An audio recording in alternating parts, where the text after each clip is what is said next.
നമസ്കാരം. നമ്മളിപ്പോൾ നിൽക്കുന്നത് മാന്നാർ തട്ടാരമ്പലം റൂട്ടിലുള്ള സൂര്യക്ഷേത്രത്തിനും പാട്ടമ്പലത്തിനും അടുത്തായിട്ടാണ്. ഈ കാണുന്ന ആൽമരം കണ്ടില്ലേ, അതിനടുത്തായിട്ടാണ് ഈ വല്യത്ത് തറവാട്. അപ്പോൾ ഈ വല്യത്ത് തറവാട്ടിലെ ഒരു പുളിമരത്തെപ്പറ്റി നമ്മൾ നേരത്തെ ഒരു വീഡിയോ ഇട്ടിരുന്നു. അപ്പോൾ ആ വീഡിയോയിൽ നമ്മുടെ സുഹൃത്തുക്കളൊക്കെ ചോദിച്ചിരുന്നു ഇതെവിടെയാണെന്നും ഇത് കാണാൻ പോകാൻ എങ്ങനെയാണ്, ഇതിനകത്ത് ലൊക്കേഷനോ കാര്യങ്ങളോ ഒന്നും പറഞ്ഞിട്ടില്ലല്ലോ, അതൊക്കെ വിശദമായിട്ട് പറയണ്ടായിരുന്നു എന്ന് ചോദിച്ച ഒരുപാട് പേര് നമുക്ക് ഇതിനകത്ത് മെസ്സേജ് ഇട്ടിരുന്നു. അപ്പോൾ അവർക്ക് വേണ്ടിയിട്ടാണ് നമ്മളിപ്പം വിശദമായിട്ട് ഈ ഒരു വീഡിയോയും കൂടി ഇതിൽ ഉൾപ്പെടുത്തുന്നത്. ഇത് നമ്മുടെ തിരുവല്ലയിൽ നിന്ന് വരുമ്പോൾ മാന്നാർ വന്നിട്ട് മാന്നാറിൽ നിന്ന് തട്ടാരമ്പലത്തിലേക്ക് വരുന്ന വഴിയിലാണ് ഈ വല്യത്ത് കുടുംബ ട്രസ്റ്റ് എന്നുള്ള ബോർഡ് നിങ്ങൾക്ക് കാണാം. ഇതാണ് അവിടുത്തെ പണ്ടത്തെ വല്യത്ത് തറവാട്. ഇതായിരുന്നു 1200 വർഷത്തിലധികം പഴക്കമുണ്ടെന്നാണ് ഈ തറവാടിന് പറയുന്നത്. അപ്പോൾ ഈ തറവാടിൻ്റെ നിലവറയിലാണ് പാട്ടമ്പലത്തിലെ ദേവിയെ കുടിയിരുത്തിയിരുന്നത്. അപ്പോൾ ഇപ്പോഴും അവിടുത്തെ ഉത്സവത്തിന് ദേവിയെ നമ്മൾ വെളിയിൽ കണ്ട ആൽത്തറ വരെ കൊണ്ടുവരാറുള്ളൂ. അവിടെ കൊണ്ടുവന്ന ദേവിയെ സ്വീകരിച്ച് തിരിച്ച് ക്ഷേത്രത്തിലേക്ക് കൊണ്ടുപോയ പതിവ്. ഈ കാണുന്നതാണ് പഴയ നിലവറ. ആ നിലവറയ്ക്കുള്ളിലാണ് ദേവിയെ കുടിയിരുത്തിയിരുന്നത്. അപ്പോൾ ഇത് ഇവിടേക്ക് കൊണ്ടുവന്നു കഴിഞ്ഞാൽ പിന്നെ ദേവി തിരിച്ചു പോയില്ല എന്നാണ് ഒരു വിശ്വാസം. അതുകൊണ്ട് നമ്മളെ റോഡിൽ കണ്ട ആൽത്തറയുടെ വരെ വന്ന് അവിടുന്ന് ദേവിയെ തിരിച്ചു കൊണ്ടുപോവുക ചെയ്യുന്നത്. ഈ വല്യത്ത് തറവാടിൻ്റെ കുടുംബത്തിലാണ് നമ്മൾ അന്ന് പറഞ്ഞ ആ പുളിമരം നിൽക്കുന്നത്. ഇന്നും നമുക്ക് ആ പുളിമരത്തിൻ്റെ ചുറ്റിനുമുള്ള കമ്പുകാലുകളൊന്നും നമുക്കെടുത്ത് കളയാൻ സാധിച്ചിട്ടില്ല. കാരണം അത് നമ്മൾ കളയുന്നത് ശരിയല്ലല്ലോ എന്ന് വിചാരിച്ചു.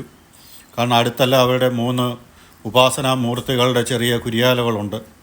അപ്പോൾ അതുകൊണ്ട് നമ്മൾ അത് ജസ്റ്റ് ഒന്ന് മാറ്റി, അതൊന്ന് വലിച്ചു പറിച്ച് കളയുകയൊക്കെ ചെയ്യാതെ നമ്മൾ ജസ്റ്റ് ഒന്ന് മാറ്റിയതേ ഉള്ളൂ. അപ്പോൾ ഇതിൽ ഓരോരുത്തർക്കും ഓരോരോ രീതിയിലുള്ള രൂപങ്ങളാണ് നമുക്കിത് കാണാൻ സാധിക്കുന്നത്. അതൊരു കൃഷ്ണൻ്റെ രൂപം പോലെ തോന്നുന്നില്ലേ താഴത്തെ? അങ്ങനെ ഇപ്പം നമ്മൾ എൻ്റെ കൂടെ വന്നവർക്കൊക്കെ നോക്കിയപ്പോൾ അവർ വേറെ ഓരോരോ രൂപങ്ങൾ അവരൊക്കെ പറഞ്ഞു. കിളികളും മയിലും ഗണപതി ഒക്കെ പറഞ്ഞു. അപ്പോൾ ഇപ്പോൾ അവിടെ മഴ പെയ്തൊന്ന് മാറിയതാണ്. അപ്പോൾ നമുക്കൊരല്പം വെട്ടം കിട്ടി. പെട്ടെന്നാണ് ഇതിനകത്ത് മഴക്കോള് വന്നിട്ട് നമുക്കങ്ങ് മൂടാപ്പാവുന്നതേ. അപ്പോൾ അതുകൊണ്ട് നമുക്ക് ശരിക്ക് കാണാൻ സാധിക്കത്തില്ല. പക്ഷേ ഇപ്പം നമുക്ക് കുറച്ച് വ്യക്തമായിട്ടുണ്ട്. ഇതിനപ്പുറത്ത് എന്തോ കാവാണെന്ന് തോന്നില്ലേ? അതിൻ്റെ നമ്മുടെ ഇപ്പം ഈ കാണുന്ന ഭാഗം എന്ന് പറയുന്നത് തെക്ക് വശമാണ്. അപ്പോൾ കിഴക്ക് വശവും പടിഞ്ഞാറ് വശവും നമ്മൾ മാക്സിമം, ഇത് പടിഞ്ഞാറ് വശമാണ്. അപ്പോൾ ഇവിടെ ആ കാടുകൾ നമുക്ക് വെട്ടിമാറ്റാൻ പറ്റാത്തതുകൊണ്ട് അവിടെ മാക്സിമം നമ്മൾ ഉറുമ്പിൻ്റെ കൂട് കണ്ടില്ലേ? ഈ ഉറുമ്പെല്ലാം കൂടെ എന്നെ എടുത്തിട്ട് ഒത്തിരി കടിച്ചു. ഇത് കിഴക്ക് വശമാണ്. അപ്പോൾ ഈ കിഴക്ക് വശത്ത് നമുക്ക് മാക്സിമം എടുക്കാവുന്ന രീതിയിൽ നമ്മൾ വൃത്തിയായിട്ട് എടുത്തിട്ടുണ്ട്, നിങ്ങളെ അതൊന്ന് വ്യക്തമായിട്ട് കാണിക്കാൻ വേണ്ടി. അപ്പോൾ അതിൻ്റെ തെക്കേ വശം നമുക്ക് എടുക്കാൻ സാധിച്ചില്ല. അപ്പോൾ അതൊരു കാവ. അപ്പോൾ അതിനകത്തോട്ട് നമുക്ക് ഇറങ്ങാനും പ്രയാസമായിരുന്നു. പിന്നെ നീറുണ്ടായിരുന്നു. പിന്നെ അത് കഴിഞ്ഞിട്ട് മഴയൊക്കെ മഴ പെയ്ത് കിടക്കുമല്ലേ, അവിടെ ജനവാസമില്ലാത്ത സ്ഥലമല്ലേ, അതുകൊണ്ട് നമുക്ക് അതിനകത്തോട്ട് ഇറങ്ങാൻ വേണ്ടി പ്രയാസം ഉണ്ടായിരുന്നു. അപ്പോൾ ഇത് ആ തറവാട്, വല്യത്ത് തറവാട്. ഇവിടെ ഏതോ സീരിയൽ ഷൂട്ടിംഗ് ഒക്കെ നടന്നിട്ടുണ്ട്. സീരിയലിൻ്റെ സിനിമയുടെയൊക്കെ നടന്നിട്ടുണ്ടെന്നാണ് അവിടുത്തെ ഒരു കാര്യസ്ഥൻ പറഞ്ഞത്. അപ്പോൾ അദ്ദേഹമായി ഒരാളെ ഇവിടെ ഇപ്പം നോക്കാനായിട്ട് ഏൽപ്പിച്ചിരിക്കുക. അപ്പോൾ അദ്ദേഹം ഇങ്ങനെ നമുക്ക് അന്ന് വന്ന് കണ്ട ഒരു പരിചയത്തിൻ്റെ പുറത്താണ് ഇപ്പോൾ അദ്ദേഹം നമുക്ക് വീണ്ടും ഒരു അനുവാദം തന്നത്.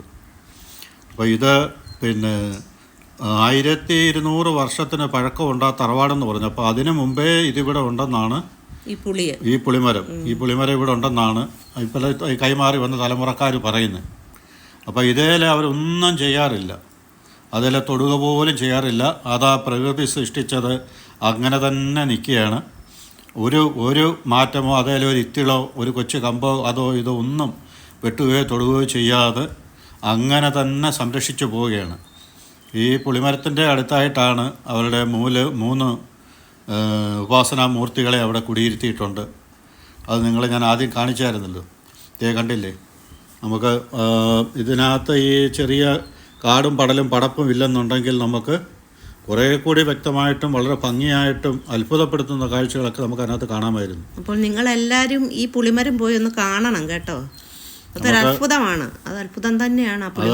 ഒന്ന് പോയി കാണണം. അതുപോലെ ആ തറവാട്ടിന് ഓടൊക്കെ ഇളക്കി അത് വൃത്തിയാക്കി ഇട്ടിട്ടേ ഉള്ളൂ. പക്ഷേ തറവാട് ആ പാരമ്പര്യമായിട്ട് തന്നെ അതുപോലെ തന്നെ നിലനിൽക്കുകയാണ്. അതിൽ പോളിഷോ പെയിൻറ്റോ ഒന്നും ചെയ്യാതെ ദേവിയെ കുടിയിരുത്തിയിരുന്ന ആ നിലവറയെല്ലാം അതുപോലെ തന്നെ നിൽക്കുകയാണ്. ഭംഗിയായിട്ട് അവരിപ്പോഴും അത് പരിപാലിക്കുന്നുണ്ട്. ഇപ്പം ട്രസ്റ്റ് രൂപീകരിച്ച് അതിൻ്റെ സംരക്ഷണം ഇപ്പം ട്രസ്റ്റാണ് ചെയ്യുന്നത്. കണ്ടില്ലേ, നമുക്കിപ്പം നിങ്ങളുടെ നോട്ടത്തെ കാണുന്നതും എൻ്റെ നോട്ടത്തെ കാണുന്നതും ഓരോരോ ടൈപ്പിലെ രൂപങ്ങളായിരിക്കും. അപ്പോൾ ഇതിൻ്റെ തെക്കുവശം നമുക്ക് എടുക്കാൻ സാധിച്ചില്ല, അത് കാവിൻ്റെ ഭാഗമായതുകൊണ്ട്. ഞാൻ അങ്ങോട്ട് ഇറങ്ങിയതുമില്ല, പോയതുമില്ല. മാന്നാറി എന്നിട്ട് ആരോട് ചോദിച്ചാലും പറഞ്ഞു തരും ഈ സൂര്യക്ഷേത്രവും പാട്ടമ്പലവും. അപ്പോൾ ഞങ്ങളുടെ ഈ വീഡിയോ ഇവിടെ പൂർണ്ണമാവുകയാണ്. എല്ലാവർക്കും നന്ദി, നമസ്കാരം.